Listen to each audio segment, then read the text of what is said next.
Hello dear students, welcome to history class. I hope all of you are doing well.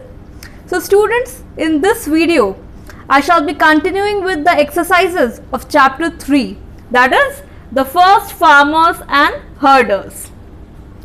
So, in the last class, I explained till very short answer questions, and in this class, in this video, I'll start from short answer questions. So as you can see on the screen, you have the first question.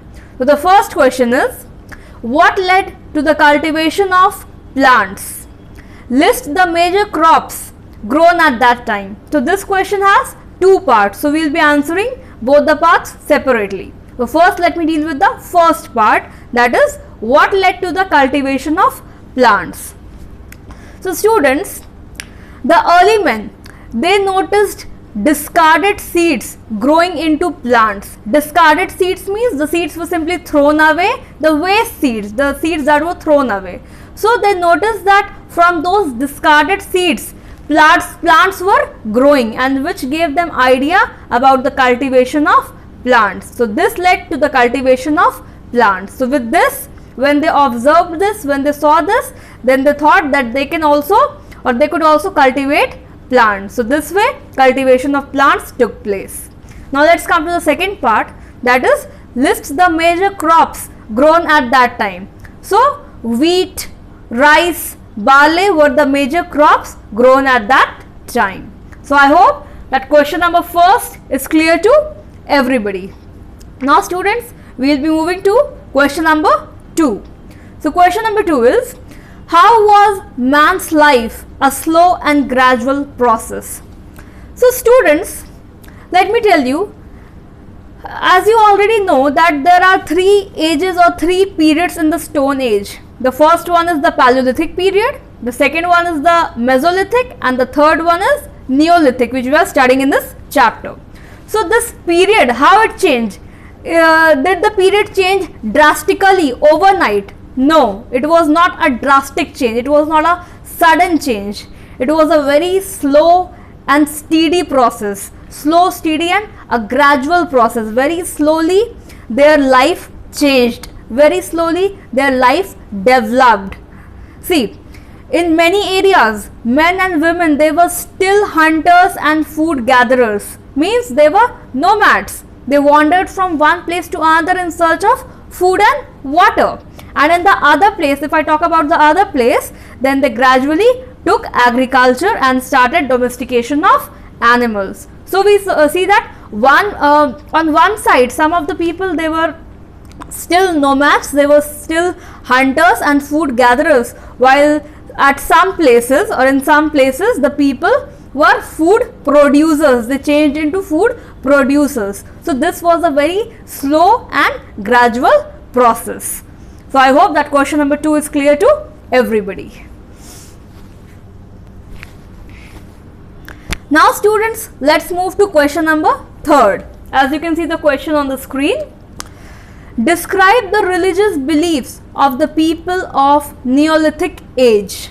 So if I talk about the Neolithic age, then the people or the early man or man during that period, the man worshipped the forces of nature, for example the sun, moon, rain, thunder, etc. And why they worshipped the forces of nature? Because the early men were dependent on nature for their day-to-day activities, and they also believed in life after death. They also believed in the life after death. That means the dead bodies, they were buried along with the daily necessities of life, for example food, weapons, pottery, etc. They believed that there is a life after death. So that is why they used to bury the dead bodies along with the several daily necessities, so that they can carry on, they can easily do the daily activities. So this was the religious belief of the people of Neolithic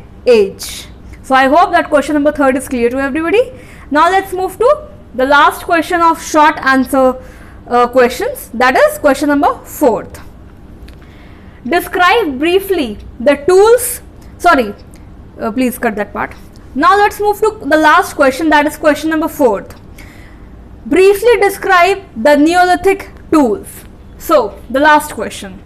So students, as you already know, you have already read in the previous chapter that tools were made in the Paleolithic as well as in the Mesolithic period also. But if I talk about the Neolithic period, then the tools, they were much sharper and better polished. Why they were much sharper and better polished than the other two periods? Because they learned from their experience, from their past experiences, and made variety of tools like axes, sickles, spears, bows and arrows. And these tools, if I talk about the tools of the Neolithic age, then these tools have been found in Burzaham and Gurfkural in Jammu and Kashmir, Churand in Bihar, Mehergarh in Baluchistan, which is in Pakistan, and Daujali Heding in Assam. So this is all about the tools of the Neolithic period. So I hope that it is clear that basically you need to remember this point, that the tools were much sharper and they were better polished than the other two periods. So I hope that till here it is clear to everybody. Now students, let's move to question number 5th, that is long answer questions. So in this, let's move to question number 1, and question number 1 is, which invention is regarded as the first technological revolution? And the second part of this is, what change did it bring about in the life of early man? So first I'll be answering the first part, that is, which invention is regarded as the first technological revolution. So let me tell you that the invention of wheel is regarded as the first technological revolution. And how wheel was invented, I have already explained you while explaining the chapter, that the early man, they noticed stones falling down, stones rolling down from mountain slopes, and they also noticed that big logs of wood, they were rolling down by applying physical force. So this gave them idea to make wheel. And if I talk about that, what change or what changes it brought to the what changes, and if I talk about the second part, that is, what changes did it bring about in the life of early man, then let me tell you that invention of wheel brought positive changes in the life of early man. See, with the invention of wheel, traveling and transportation became much easier, and also time was saved. Their life became simpler and easier. Now they had to work hard less, and it also increased the mobility in life of man. Then construction was made easier, transportation of goods was made easier, then heavy objects, it could be easily carried with the help of wheels and with the help of animals and wheels. So this was all about the invention of wheel. So I hope that question number 1 is clear to everybody. Now let's come to question number 2. So question number 2 is, what helped the early man to become an artist or craftsman? See children, the human beings, they are very innovative and they are very creative.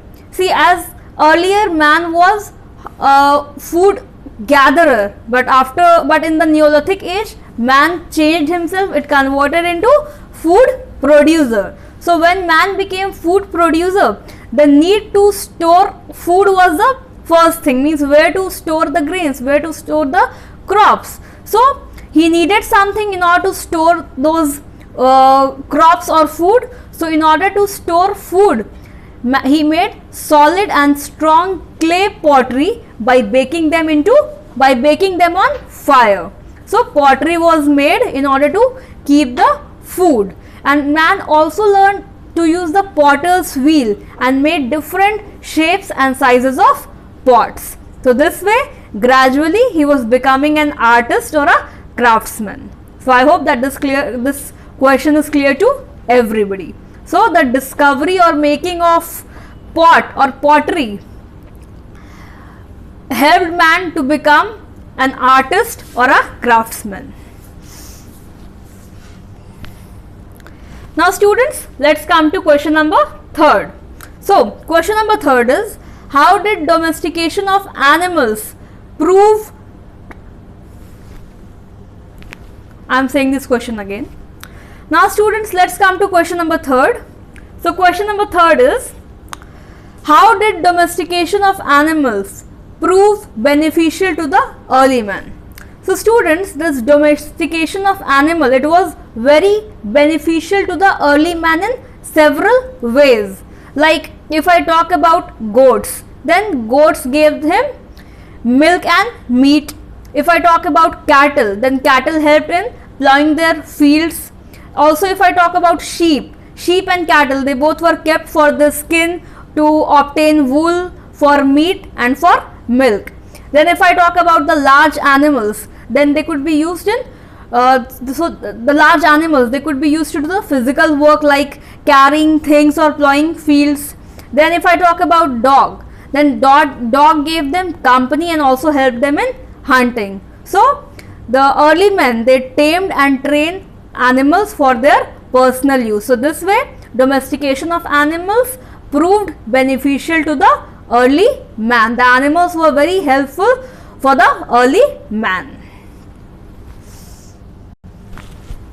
Now let's come to question number fourth. So the question number fourth is, very often the animals that are domesticated by people become different from wild animals. Why so? Of course students, the animals that are domesticated, that are trained by people, they become completely different from the wild animals. See, if I talk about animals like dogs, cattle, goat, etc., then they are genetically adapted over generations to live alongside humans. They can live along with the human beings, and they are distinct from the wild animals. They are completely different from the wild animals. They can easily adapt to changing conditions, and they grow mature very quickly and making them efficient to farm. Also students, if I talk about the eating habits, the food habits, then they eat plant-based diets which makes them inexpensive to eat. And if I talk about the wild animals like lion, tiger, then they kill their prey by their own and then eat them.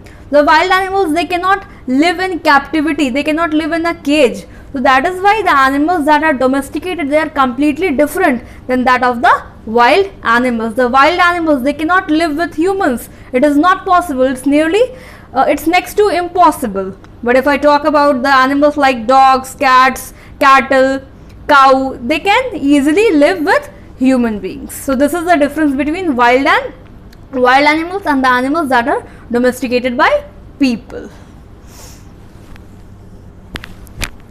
Now students, let's come to question number 5th. So question number 5th is, give the different characteristics of the Neolithic man's community life. So you have to give the description of Neolithic man's community life. So if I talk about the Neolithic period, then students, in the Neolithic period, the human being or man started to live in an organized and settled way. Now they were not nomads, now they were not food gatherers, they were not hunters, rather they were food producers. Also very important characteristic is that there was no concept of private ownership of land.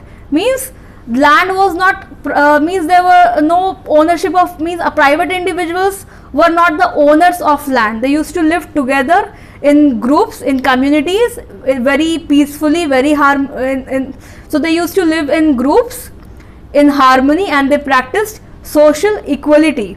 And also let me tell you about the leader of the group. You know, the eldest and the strongest member of that group was made the leader, who was supposed to coordinate and manage the activities of the people. So this is how the community life started. They started to live in settled ways. Also students, the men and women, they used to live in harmony very peacefully.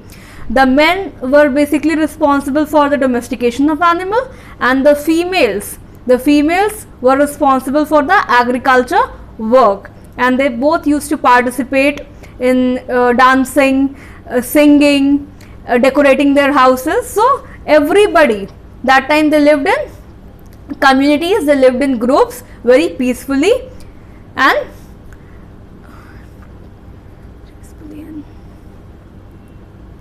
they used very peacefully and happily. So this was all about the community life of people of the Neolithic period. Now let's come to question number 6. The question number 6 is, what is the importance of Mehergarh in understanding the developments which took place at that time? So students, Mehergarh is a very important Neolithic site which is in northwest. So now I'll talk about Mehergarh. See, Mehergarh is situated in Balochistan, and where is Balochistan? It is in Pakistan. It is one of the earliest Neolithic, Mehergarh has one of the earliest Neolithic cultures, and you know this place, this site, it was discovered by Jean-Francois Jarich and his team. So this was discovered by Mr. Jarich and his team. And you know the site of Mehergarh, it consists of human settlements, means different houses were made of square and rectangular houses. I am saying this statement again. And you know this site, this Mehergarh, this consists of human settlements, like different houses were made, square and rectangular houses, and also burial sites were there. They have been found indicating in life after death, which means the dead bodies were buried along with the several necessities of life, as they believe that there is another life after death. Also students, remains of the grains such as wheat and barley have been found at Mehergarh, and tools of animals' bones, ornaments of various kinds also have been found, and also the bones of animals like goat and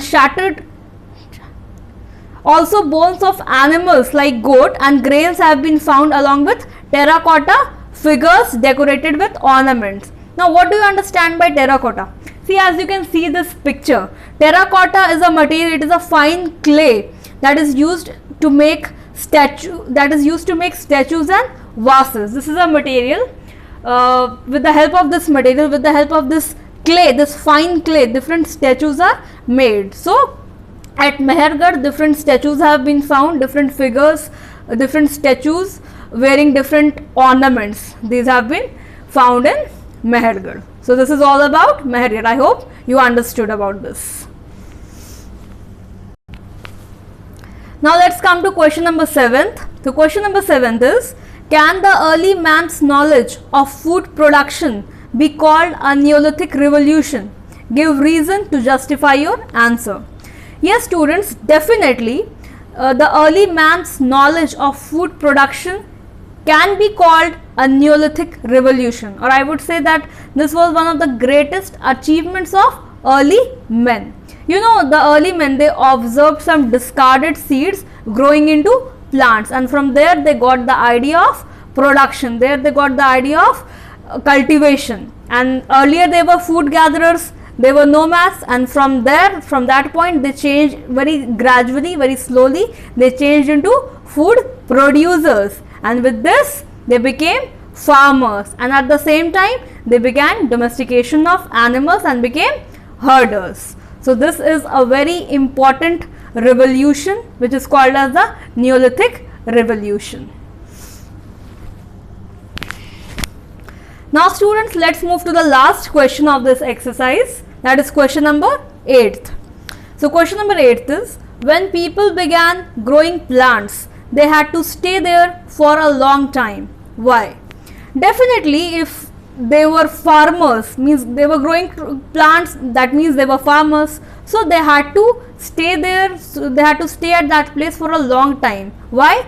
In order to look after the plants, in order to look after the crops. See, the plants, they had to be watered properly from time to time and protected from several insects, birds and animals. And also growing of crops or growing of plants, it takes time. This is not an overnight process. It takes time. It is a gradual process. So with this, they started leading a more settled and organized life. So I hope that this question, and not only this question, all the questions are clear to everybody. So students, I expect you to please go through the chapter properly, solve all the exercises, see all the exercises, and I'll meet you in the next video with the new chapter. Till then, thank you so much. Please study properly. Be safe. Thank you.